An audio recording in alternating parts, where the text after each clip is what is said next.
Hello everyone, this is Krishnamani. Welcome to Pharmapedia. So ఈ రోజు మన టాపిక్ ఏంటిది క్లాసిఫికేషన్ ఆఫ్ ప్లాస్టిక్.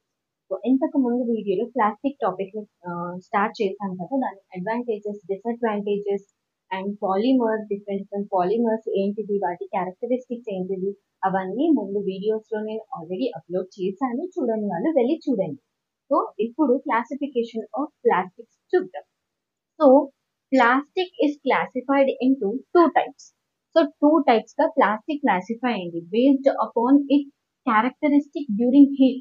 అంటే అది హీట్ చేసేటప్పుడు దాని క్యారెక్టరిస్టిక్, దాని బిహేవియర్ ఎట్లా ఉంటుందో దాని బేసిస్ మీద టూ టైప్స్ గా మనకు ప్లాస్టిక్ అనేది క్లాసిఫై అయింది. సో ఫస్ట్ టైప్ ఏంటిది, thermoplastic type. So thermoplastic type లో this type of plastic get soften to a viscous fluid on heating and hardens again in cooling.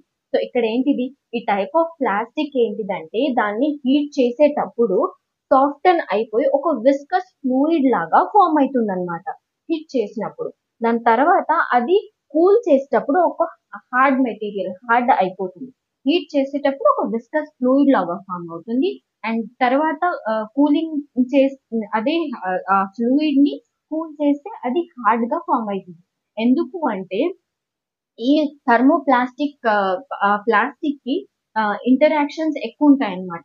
So inter molecular అంటే central molecular interactions, linkages ఎక్కువగా ఉండడం వల్ల అది ఈజీగా cool అయిపోయిన తర్వాత హార్డ్ మెటీరియల్ గా ఫామ్ అయిపోతుంది.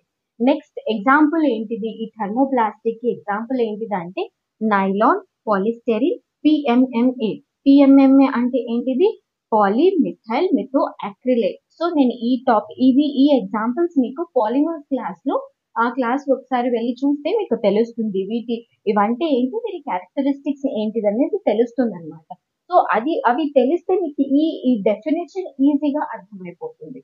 Next thermosetting type.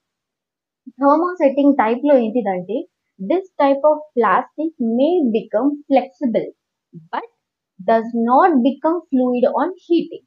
సో ఏంటిది ఇక్కడ, ఇది ఫ్లెక్సిబుల్ అవుతుంది, ఫ్లెక్సిబిలిటీ ఉంటుంది హీట్ చేసేటప్పుడు, కానీ ఫ్లూయిడ్ లాగా ఫామ్ అవ్వదు. ఈ థర్మోప్లాస్టిక్ లాగా థర్మోసెట్టింగ్ ప్లాస్టిక్ అనేది ఫ్లూయిడ్ లాగా అవ్వదన్నమాట, బట్ ఫ్లెక్సిబుల్ అయిపోతుంది. సో దీనికి ఎగ్జాంపుల్ ఏంటిది, ఫినాయిల్ ఫార్మాల్డిహైడ్ రెసిన్స్. నెక్స్ట్ ఇంకొక ఎగ్జాంపుల్ ఏంటి, యూరియా ఫార్మాల్డిహైడ్ రెసిన్స్.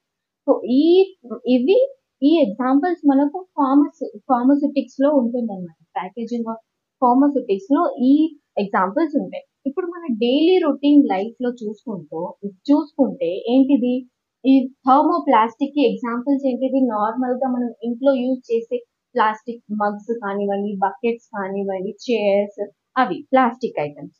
అదే థర్మోసెట్టింగ్ ఐటమ్స్ చూసుకుంటే మనకు స్విచ్ బోర్డ్స్ ఉంటాయి కదా, సో అవి స్విచ్ బోర్డ్స్ ఫామ్ అయ్యేది థర్మోసెట్టింగ్ ప్లాస్టిక్స్ తోనే. సో ఇవి మన డైలీ లైఫ్ లో యూజ్ చేసేవి. అండ్ ఈ ఎగ్జాంపుల్స్ వచ్చేసి మనకు ఫార్మస్యూటిక్స్ లో మనం ప్లాస్టిక్ కంటైనర్స్ ని మేక్ ఓవర్ చేయడానికి యూజ్ చేస్తాం కదా, సో ఆ ఎగ్జాంపుల్స్ అనమాట ఇవి. సో ఐ హోప్ ఈ ప్లాస్టిక్ టాపిక్ ఇంతటితో ఎండ్ అయిపోతుంది. నెక్స్ట్ ఇంకొక టాపిక్ తో ఇంకో వీడియో క్రియేట్ చేస్తాను. ప్లాస్టిక్ టాపిక్ అయితే ఇంతవరకు ఫినిష్ అయింది.